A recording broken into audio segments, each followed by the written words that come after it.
In the United States, history is often presented as a neat timeline of progress, stories of great leaders, wars won, and freedoms earned.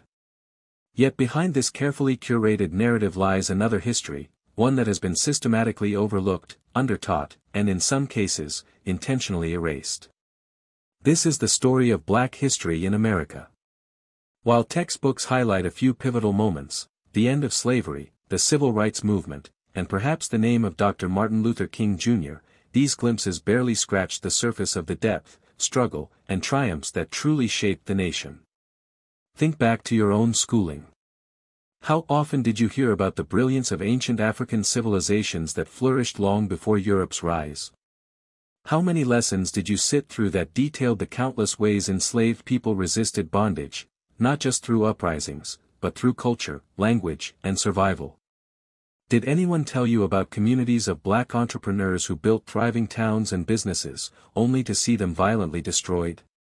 These stories, full of resilience and achievement, are often absent from the chapters we're taught. This omission is not accidental.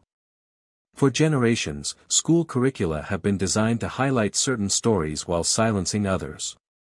The result is that millions of students graduate without ever learning about events like the Tulsa Race Massacre, the Rosewood tragedy, or the lives of unsung innovators and leaders whose contributions changed America forever. Instead, the narrative remains narrow, suggesting that Black history begins with slavery and ends with the civil rights movement. But the truth is far more complex, and far more powerful. By excluding these essential pieces of history, we lose more than just facts.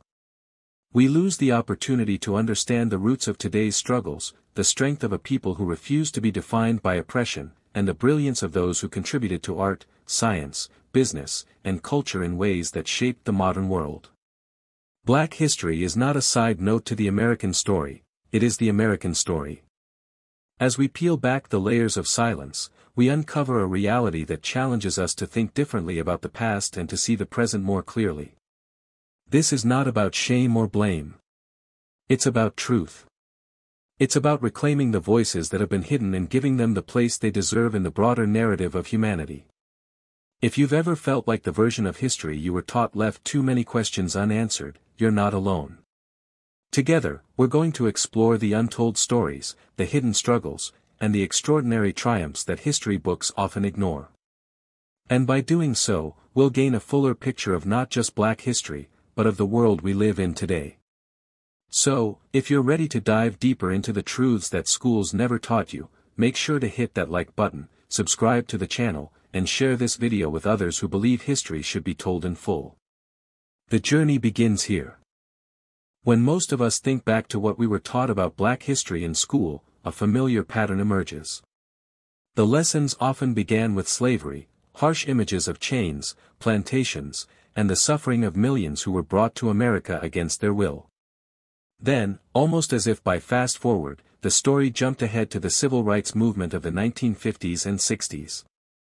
We were told about Rosa Parks refusing to give up her seat, Dr. King's powerful speeches, and marches that demanded equality. And then, for many classrooms, the story ended there, as if the arc of Black history existed only in two moments, bondage and liberation. But the truth is so much richer, so much deeper, and far more layered than that simplified version. What those lessons often left out were the centuries of resilience, innovation, and cultural transformation that unfolded in between, and long before. Imagine being taught math without fractions, or literature without poetry. That's what it feels like when entire generations learn a history stripped of its fullness. Black history is not a narrow path between slavery and freedom, it is an expansive landscape filled with kingdoms, revolts, artists, builders, inventors, leaders, and everyday people who shaped the world in countless ways.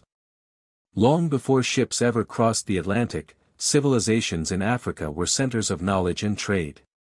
The libraries of Timbuktu housed thousands of manuscripts on science, philosophy, and medicine. Empires like Mali and Songhai cultivated systems of government, architecture, and culture that rivaled those of Europe. These were not forgotten corners of the world, they were thriving hubs of progress. Yet few classrooms spend more than a passing mention on this heritage, if they mention it at all. And what about the centuries in America beyond the story of slavery?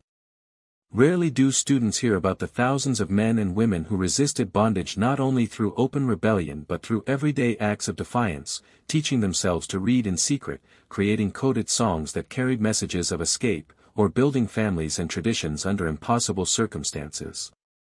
Their humanity did not vanish in the face of oppression, it found ways to endure, adapt, and flourish.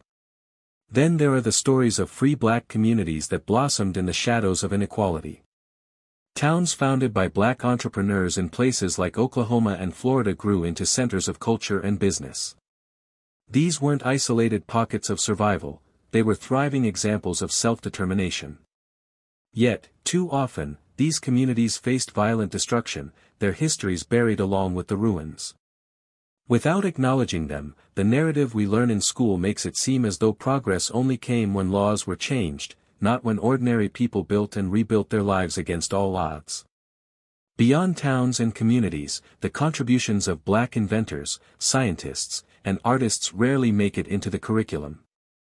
How often did we hear about Garrett Morgan, who created the traffic light and the gas mask? Or Dr. Charles Drew, who revolutionized the use of blood banks and saved countless lives? What about the musicians whose rhythms shaped entire genres of global music, or the writers whose voices challenged the conscience of a nation? To reduce black history to a handful of chapters is to miss the countless ways it has defined culture, technology, and society as we know it. By narrowing the story, schools also erase the complexity of struggle. The civil rights movement didn't appear out of thin air in the mid-20th century. It was built on generations of organizing, from the abolitionists of the 1800s to the quiet but steady networks of black churches, unions, and community leaders who carried the torch forward. Even within the movement, there were debates, disagreements, and different visions of the future. To paint it as a single, simplified march toward justice is to overlook the sacrifices, setbacks, and diversity of voices that made the movement possible. And perhaps the most striking omission is this: black history is not only about resistance to oppression. It is also about creation, about building culture, art, literature, and community that continues to shape the world. Jazz, blues, gospel, hip-hop, these musical forms were born from black experiences but resonated across oceans. Writers like Zora Neale Hurston and James Baldwin didn't just describe injustice, they captured the beauty and complexity of life in ways that still inspire readers today. Fashion, language, food, everyday aspects of culture bear the mark of black creativity. When we reduce black history to slavery and civil rights, we unintentionally send a message that black identity is defined only by suffering and the struggle against it. But that is not the whole truth. The fuller story is one of resilience, brilliance, and contribution that stretches across centuries and continents. It's a story of survival, yes, but also of joy, of building, of dreaming. If we only remember chains and protests, we risk forgetting the hands that built, the minds that invented, and the voices that sang the world into something new. To honor black history fully is to recognize not just the pain, but the profound impact that has shaped nations, influenced cultures, and expanded human possibility. It is a story worth telling in its entirety, and one that challenges us to see history not as a neat timeline, but as a living, breathing truth that continues to unfold today. When most people picture Africa before European colonization, they often imagine vast stretches of wilderness, scattered villages, or isolated tribes. This picture is incomplete, and in many ways, misleading. Long before ships set sail across the Atlantic, Africa was a continent alive with flourishing societies, bustling cities, and powerful empires whose legacies still echo in the world today. These civilizations built complex systems of governance, traded across continents, and nurtured cultures that produced extraordinary art, philosophy, and innovation. Yet, for reasons tied to the way history has been told, these stories are rarely taught in schools. Imagine walking through the city of Timbuktu in the 14th century. Far from being a dusty outpost, it was a vibrant center of learning and trade. Scholars from across Africa and the Middle East gathered here, studying astronomy, law, mathematics, and medicine. The libraries of Timbuktu held thousands upon thousands of manuscripts, some say as many as 700,000, covering everything from advanced science to poetry. For comparison, many European cities of the same era had only a fraction of such resources. But this intellectual richness is almost never mentioned in textbooks, leaving many to assume that African societies lacked knowledge or progress. Further west, the Mali Empire stood as one of the wealthiest kingdoms in the world. Its most famous ruler, Mansa Musa, has often been called the richest person in history. His legendary pilgrimage to Mecca in the early 1300s is said to have disrupted economies along the way because he gave away so much gold. But his wealth was not only measured in riches. Under his leadership, Mali became a hub for culture and education. Cities like Gao and Timbuktu thrived, and trade routes stretched far beyond Africa, connecting the continent with Europe and Asia. The empire's prosperity was built on a foundation of organized governance, military strength, and agricultural innovation. To the east, along the shores of the Indian Ocean, powerful city-states like Kilwa, Mombasa, and Zanzibar formed part of the Swahili coast. These societies were cosmopolitan, trading ivory, gold, and spices with merchants from Arabia, Persia, India, and even China. Their cities were adorned with coral stone architecture, intricate carvings, and mosques that blended African and Islamic styles. They were global players in commerce, blending cultures and ideas long before the concept of globalization became familiar. Their innovations in shipbuilding and navigation allowed them to dominate maritime trade routes for centuries. And in southern Africa, the Kingdom of Great Zimbabwe rose as a striking example of architectural achievement. Between the 11th and 15th centuries, its people built massive stone enclosures without the use of mortar, some walls standing over 30 feet high. These structures were not defensive forts but centers of power, trade, and ceremony. The city was a hub for gold and cattle trade, linked into the Indian Ocean economy. Even today, the ruins of Great Zimbabwe stand as a testament to the skill and vision of its builders, yet they are often left out of classroom maps of world civilizations. The cultural achievements of these societies extended far beyond trade and governance. In the Kingdom of Benin, located in present-day Nigeria, artisans created bronze plaques and sculptures so detailed and refined that European visitors were stunned. These works depicted kings, warriors, and spiritual life, reflecting a sophisticated society with deep artistic traditions. The craftsmanship rivaled anything in Renaissance Europe, yet it is often overlooked in favor of Western artistic milestones.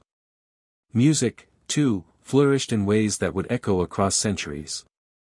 African instruments, rhythms, and storytelling traditions would later form the foundation of genres like blues, jazz, and hip-hop. But even in pre-colonial times, music was more than entertainment, it was a tool for teaching history, preserving culture, and connecting communities. Every drumbeat carried meaning, every song held a story, and every performance was part of a larger cultural dialogue. What is striking about these examples is not just their existence, but how rarely they are acknowledged in mainstream education. By overlooking them, we lose a vital piece of global history. The narrative that Africa was a dark continent, awaiting discovery ignores the reality. It was already a continent of light, with thriving cultures, intellectual pursuits, and innovations that shaped the wider world. When we restore these stories, the picture of history becomes clearer and richer. Africa was not isolated or stagnant, it was dynamic, interconnected, and influential. Its people built legacies that deserve recognition alongside those of Greece, Rome, or China. To teach otherwise is to deny the depth of human history and the contributions of millions whose innovations laid the groundwork for much of what we know today. By revisiting the grandeur of pre-colonial Africa, we reclaim a narrative that has too often been silenced. These societies were not defined by what later happened to them under colonialism, they were defined by their creativity, resilience, and vision. To learn about them is not only to correct the record but to celebrate a heritage of achievement that belongs to us all. When we hear about slavery in America, the story is often framed around oppression and suffering. What is less frequently told is the story of resistance, the countless ways enslaved people fought back, not only with weapons or open rebellion, but with courage, strategy, and creativity. Resistance was not a single act, it was a way of life, woven into every attempt to reclaim dignity, freedom, and humanity in a system designed to deny all three.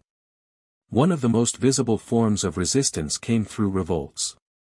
From the earliest days of slavery, men and women rose up against the system. Some rebellions were small and localized, others large and organized, but all carried the same message: enslavement would not be accepted quietly. In 1739, the Stono Rebellion in South Carolina saw enslaved Africans march with drums and banners, calling for liberty as they fought their way toward freedom. Later, in 1831, Nat Turner led one of the most famous uprisings in Virginia, a rebellion that spread fear among slaveholders and forced the nation to reckon with the idea that slavery was never stable.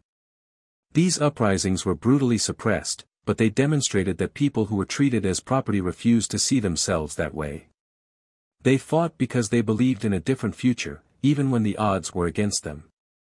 Beyond large-scale revolts, there was another form of defiance that unfolded every day: escape. For many enslaved people, freedom was not just a dream, it was a plan. Networks of safe houses and secret routes became known as the Underground Railroad, but the reality was even more complex. Families hid fugitives in barns and basements, coded songs carried directions for travelers, and brave guides like Harriet Tubman risked their lives again and again to lead others to safety.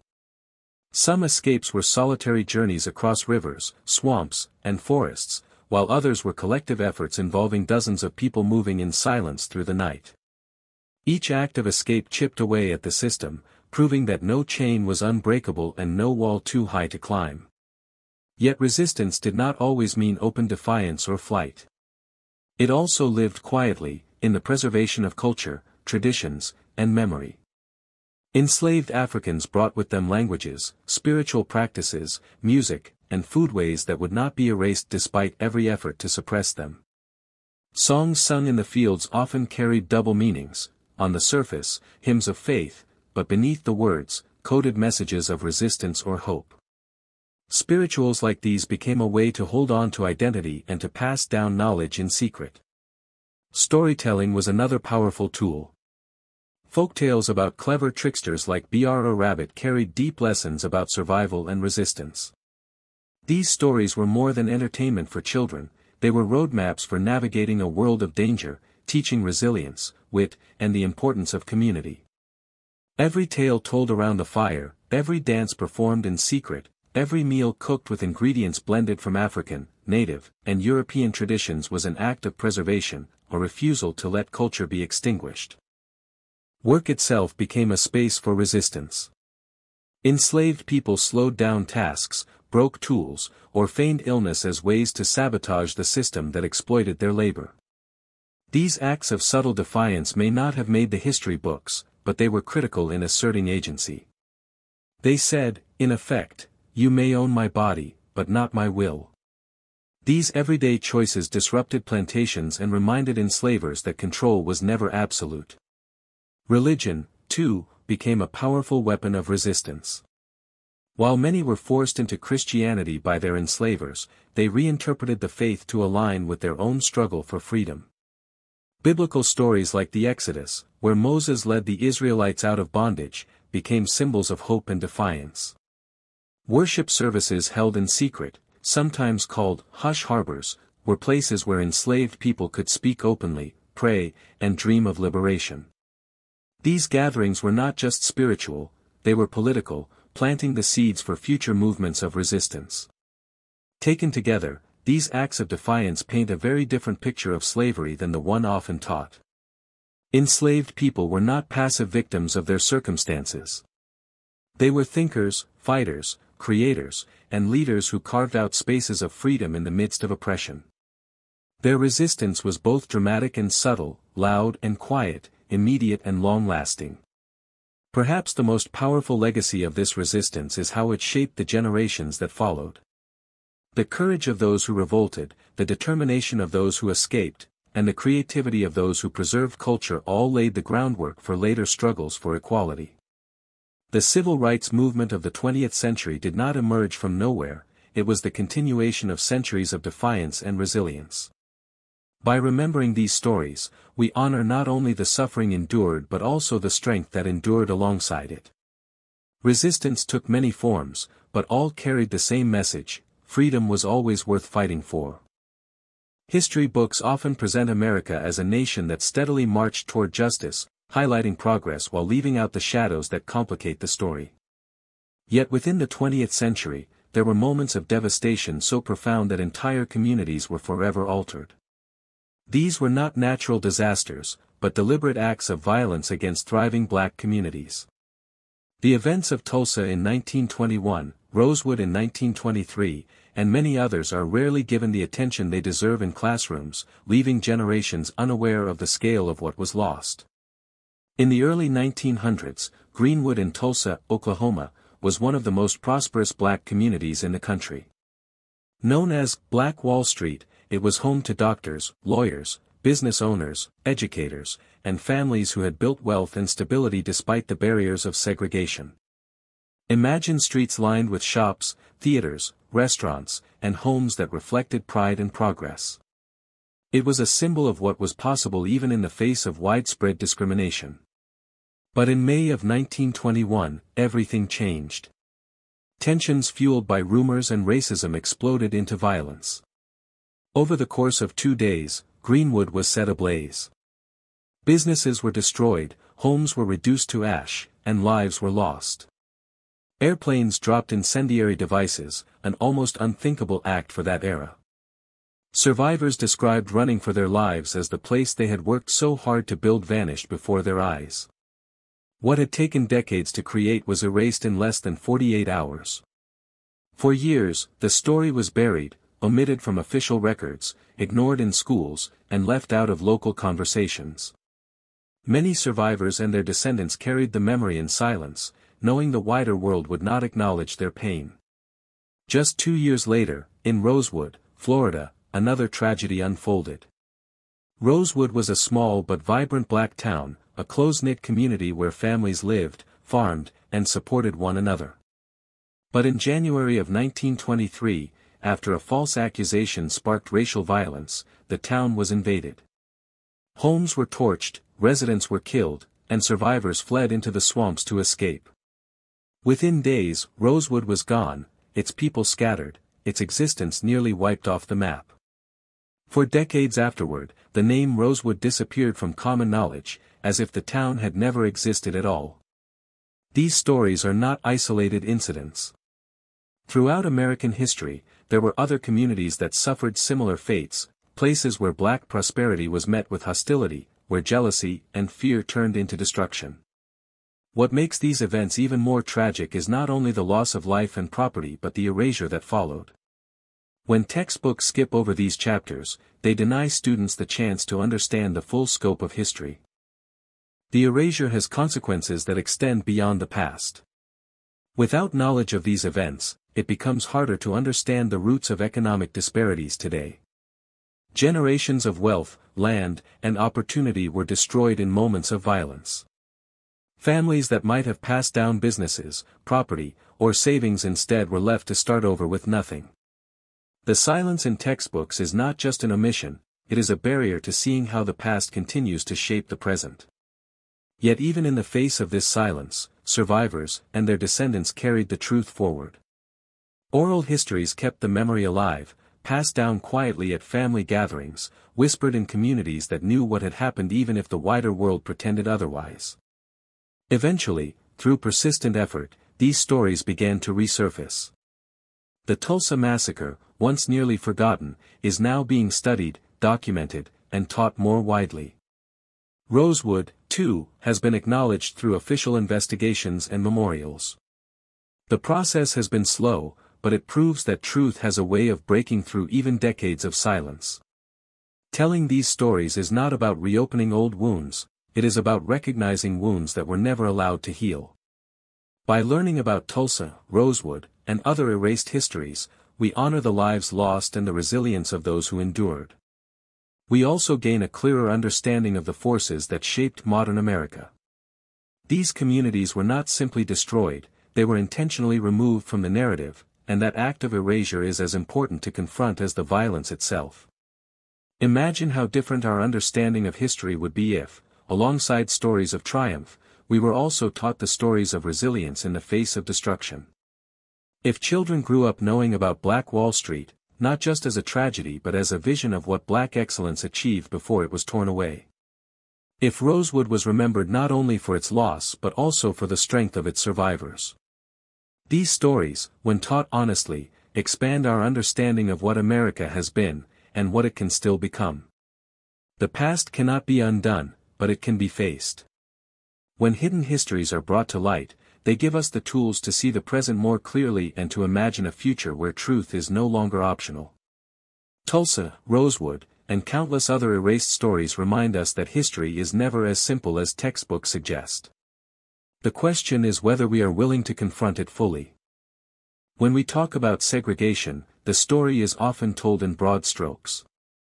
Textbooks may mention separate schools, water fountains, or buses, painting segregation as an outdated policy that was eventually corrected by the civil rights movement.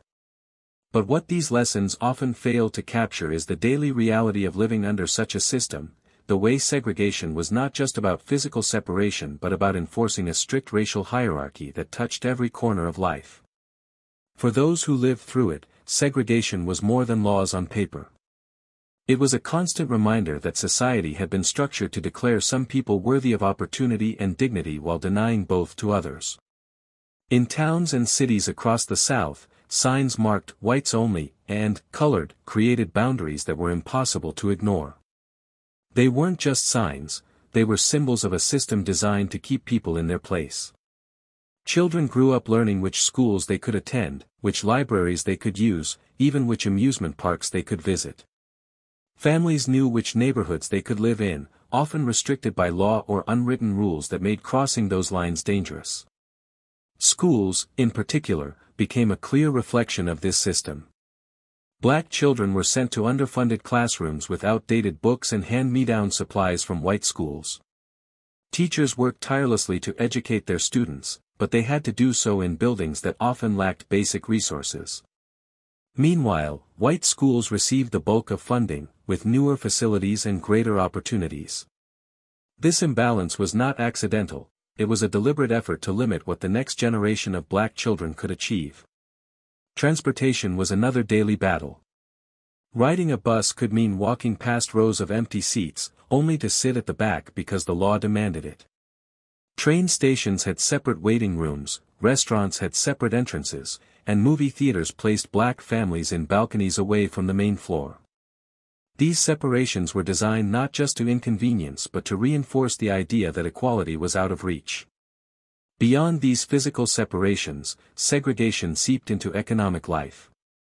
Jobs available to Black workers were often limited to the lowest-paying positions, regardless of skill or experience. Entire industries maintained unwritten rules about who could advance and who could not.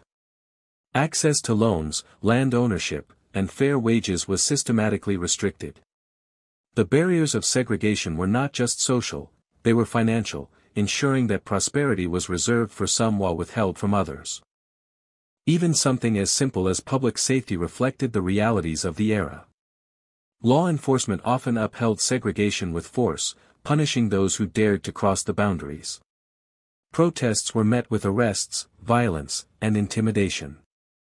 For families simply trying to live, the risks of speaking out were high. Yet despite these dangers, many resisted, through quiet acts of defiance, through organizing in churches, through challenging unfair laws in courts. Their courage planted the seeds for the larger movements that would come later. What textbooks often minimize is how deeply segregation shaped the fabric of American society. It was not just a backdrop to the civil rights movement, it was a system that dictated opportunity, safety, and dignity for millions of people. The separation was visible in everyday routines, but its impact was long-lasting, creating gaps in education, wealth, and housing that still echo today. Another overlooked reality is the emotional toll segregation placed on communities. Imagine being a child told you couldn't drink from a certain fountain or enter a certain park because of who you were. Imagine knowing your parents worked just as hard as others but were never allowed the same opportunities. These daily indignities, stacked one upon another, created a deep sense of exclusion. And yet, in the face of this, black communities built strength. They created their own businesses, schools, and cultural institutions, forming networks of resilience that endured despite the obstacles. Churches became more than places of worship, they became gathering spaces for strategy and support. Black newspapers documented the injustices that mainstream outlets ignored. Families passed down lessons of dignity and perseverance, teaching children to hold their heads high even when society tried to push them down. In this way, segregation shaped not only systemic barriers but also powerful traditions of resistance and resilience. By reducing segregation to a few lines in a textbook, we lose sight of the people who lived through it, the children who studied under leaking roofs, the workers denied fair pay, the families forced to uproot when violence threatened their safety. Their experiences reveal that segregation was not just about separation, it was about control. To understand modern society, we cannot ignore how deeply this era structured inequality. The housing patterns, school funding disparities, and economic gaps of today are not accidents. They are the legacy of a time when laws and customs worked hand in hand to create barriers that outlasted the signs on drinking fountains. The full story of segregation is not simply one of division but of the determination to overcome it.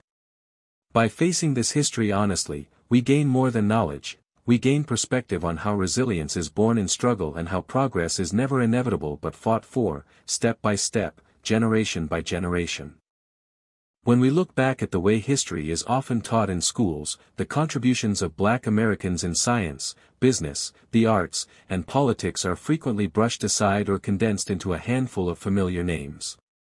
A classroom might briefly mention George Washington Carver's agricultural research, perhaps touch on Martin Luther King Jr.'s leadership, and then move quickly back to the broader narrative of American history. What gets lost in this approach is the vast and diverse tapestry of achievements that shaped the nation in ways far beyond what most textbooks acknowledge. Consider the world of science. Beyond the few figures students may hear about, there were countless innovators whose discoveries transformed everyday life. Think of Dr. Charles Drew, whose groundbreaking work in blood plasma storage revolutionized medicine, saving lives on battlefields and in hospitals around the world. Yet his name is often left in the margins, his legacy overshadowed despite its global impact. Or Katherine Johnson, Dorothy Vaughan, and Mary Jackson, mathematicians at NASA whose calculations made space exploration possible. For decades, their work was hidden from public recognition, only recently gaining attention. These stories remind us that innovation did not come from one group alone, it was the result of many minds working against odds, some of whom had to fight simply to be allowed in the room. In business, too, there are stories of determination that rarely find their way into lessons. Imagine the early 1900s, when segregation laws and discriminatory practices shut out Black entrepreneurs from mainstream markets. Instead of surrendering to those barriers, many built thriving businesses within their own communities. Madam C.J. Walker, for instance, became one of the first self-made female millionaires in America through her line of beauty products. But she was not alone. Across the country, Black-owned banks, insurance companies, and newspapers flourished, creating networks of support and opportunity that lifted entire neighborhoods. These were not just businesses, they were lifelines, providing stability and growth in places where mainstream institutions refused to serve. The arts tell an equally powerful story. From the Harlem Renaissance of the 1920s, where poets, musicians, and painters reshaped American culture, to the global influence of jazz, blues, and later hip-hop, Black artists have continuously defined the rhythm and voice of entire generations. Figures like Langston Hughes, Zora Neale Hurston, and Duke Ellington did more than create art, they challenged perceptions, gave voice to marginalized experiences, and influenced movements worldwide. Yet in classrooms, these cultural revolutions are often reduced to brief notes, sidelined as niche rather than central to America's creative identity. Politics, too, holds a wealth of overlooked stories. Long before the civil rights movement of the 1960s, black leaders were organizing, legislating, and demanding change. Reconstruction in the late 19th century saw a wave of black political leaders entering office, many of whom are barely mentioned in standard histories. Figures like Hiram Revels, the first black U.S. senator, or Robert Smalls, who went from being enslaved to serving in Congress, broke barriers that challenged the very foundation of American democracy. Later, activists and politicians continued this legacy, shaping policies and pushing the nation closer to its ideals of equality. The tragedy is not just that these achievements are overlooked, but that students are left with an incomplete picture of their own nation's story.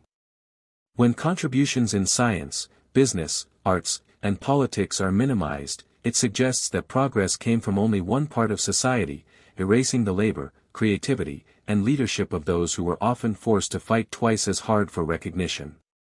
This erasure also robs future generations of role models whose lives could inspire them to pursue paths in fields where representation still matters deeply. What makes these achievements even more remarkable is that they were often made in the face of systemic obstacles. Scientists worked with limited access to resources, entrepreneurs built businesses despite discriminatory laws, artists created in the shadow of exclusion, and politicians navigated institutions designed to keep them out. Each success was not just a personal triumph, it was a collective victory, proof that barriers could be challenged and progress made despite the odds. Imagine how differently history would feel if classrooms taught these achievements alongside the familiar milestones. Instead of seeing Black history primarily as a story of struggle, students would also see it as a story of brilliance, creativity, and leadership. They would learn that innovation and excellence are not bound by race or circumstance but flourish wherever opportunity is nurtured. The omission of these stories is not just an oversight, it shapes how generations understand identity, opportunity, and belonging. By reclaiming these narratives, we not only honor the individuals who made history but also recognize the fullness of America's story. To know the past honestly is to see that every breakthrough in science, every flourishing business, every cultural revolution, and every political triumph carries with it the fingerprints of Black achievement. When these stories are told, they do more than fill gaps in education, they expand our understanding of what is possible. They remind us that progress is never the work of a single group but the result of many voices, many hands, and many dreams, each leaving a mark on the nation's unfolding story. When we think about education, it is often imagined as a neutral space, a place where children go to learn facts, build skills, and prepare for their futures. But education has never been just about knowledge. It has also been about power, who controls the story, who is celebrated, and who is silenced. For generations, the way curricula were designed in the United States was not accidental. They were carefully shaped to reinforce a certain version of history, one that upheld existing racial hierarchies while leaving others invisible. To understand how this happened, we have to look at the roots of the American school system. After the Civil War, as millions of newly freed people pursued education for the first time, schools became a battleground. Many Black communities built their own schools, often in churches or makeshift buildings, determined to give their children access to the knowledge that had been denied to them. But as public education expanded, powerful figures recognized its potential not just as a tool for learning but as a way to shape minds, and maintain control. Curricula began to emphasize stories of European discovery and achievement while minimizing or excluding contributions from Africa and its descendants.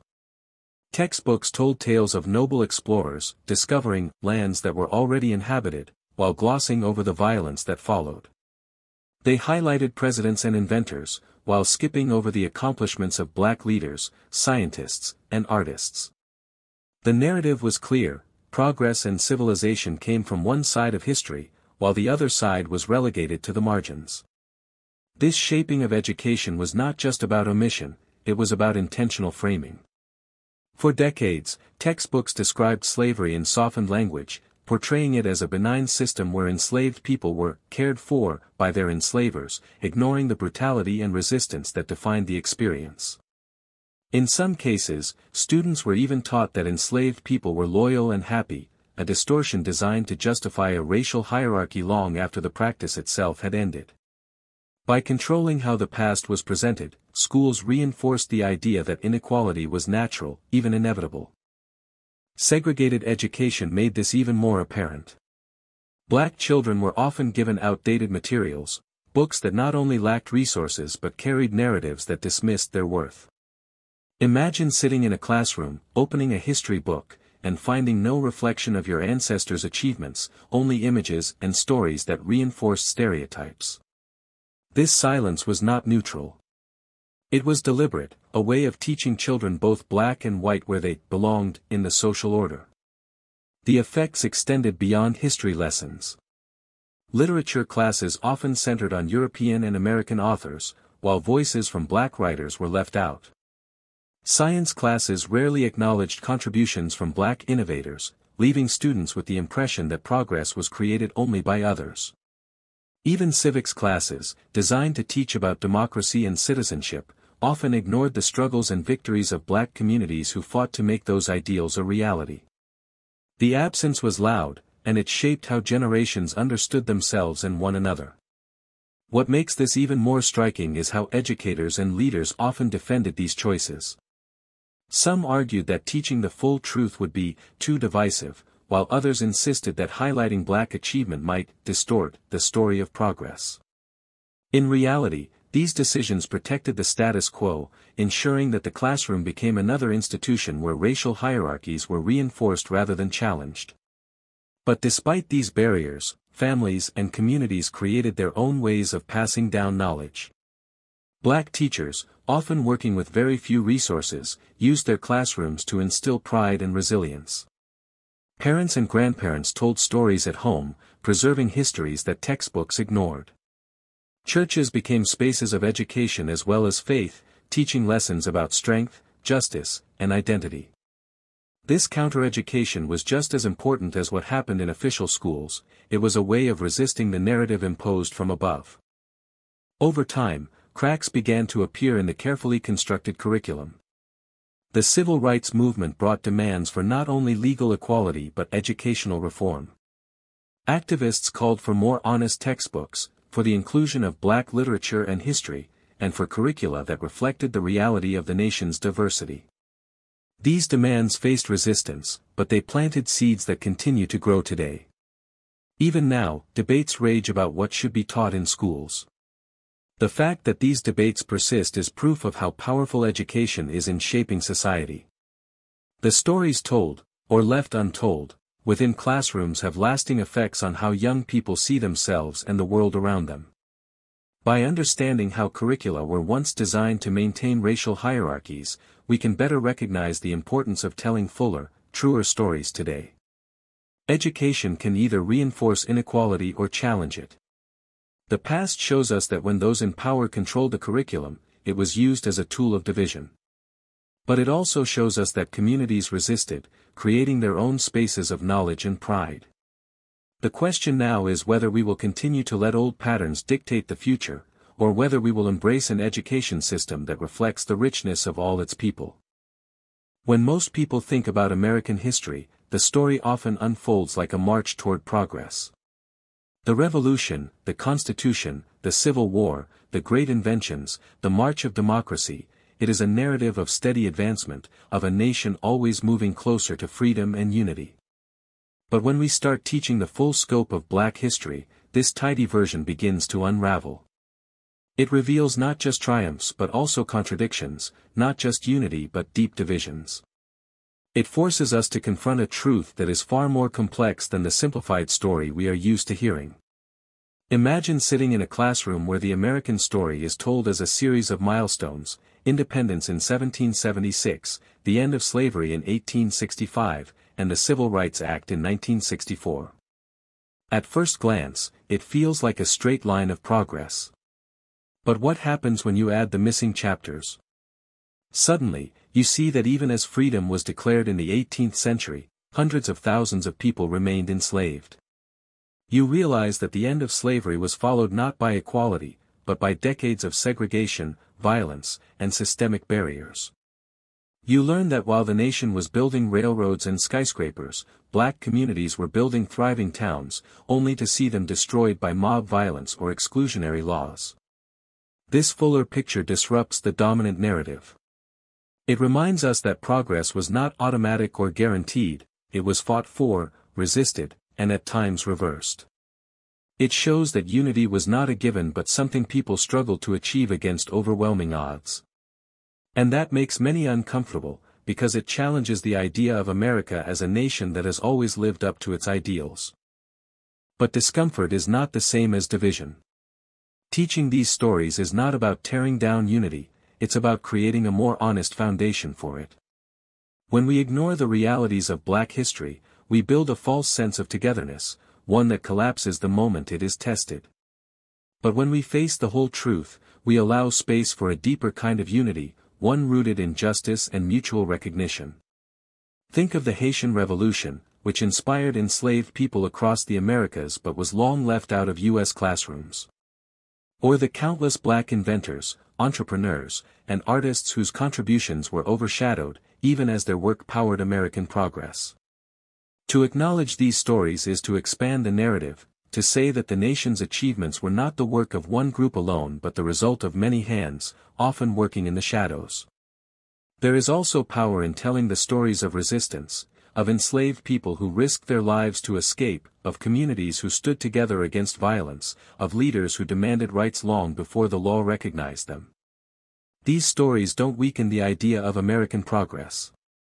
They deepen it. They show that progress did not flow from the top down but was pushed forward by ordinary people whose courage forced the nation to live up to its promises. Of course, there are those who argue that teaching these fuller histories divides us, that it stirs old wounds or undermines patriotism. But the truth is that the wounds exist whether or not we name them. Silence does not heal, it only hides. By confronting the past openly, we create the possibility of genuine healing. By including Black history as an essential part of American history, we move closer to a vision of unity that is based not on myth but on truth. The story of America is not a straight line, nor is it a single voice. It is a chorus of struggles and victories, of setbacks and resilience. Teaching the full scope of Black history does not erase the story of progress, it reframes it. It shows that progress was not inevitable, that it came through resistance, sacrifice, and persistence. And that makes the story more powerful, not less. In the end, what we choose to teach reflects what we value. If we value a neat story of progress, we will continue to leave out the hard truths. But if we value honesty, justice, and unity rooted in reality, then teaching the full story of Black history is not optional, it is essential. Because only when we see the past clearly can we build a future worthy of the ideals we claim to hold. There is a moment, late at night, when the world is quiet and you can almost hear the echoes of history. The footsteps of those who walked before us, the voices that were silenced, the dreams that were deferred, they are still here, waiting for us to listen. For generations, whole chapters of Black history were hidden, torn from the pages of textbooks, or told only in whispers within families and communities. Yet those stories never disappeared. They lived on in memory, in art, in songs, in traditions, waiting for a time when they could be spoken aloud again. To recognize and teach these stories is more than an academic exercise. It is an act of justice. Every life that was erased, every achievement that was overlooked, every struggle that was minimized deserves to be acknowledged. By bringing these histories back into the light, we affirm the humanity of those who came before and honor their contributions to the world we live in today. It is also an act of equality. When we tell only part of the story, we deny the fullness of humanity to an entire people. But when we include the scientists who made discoveries against impossible odds, the artists who reshaped culture, the leaders who challenged systems of oppression, and the everyday individuals who fought simply to survive with dignity, we broaden our understanding of greatness. We see that equality is not something to be granted, but something that has always been present, waiting to be recognized. And perhaps most importantly, it is an act of healing. A nation that hides its wounds cannot fully heal from them. Silence deepens the fracture, truth begins the repair.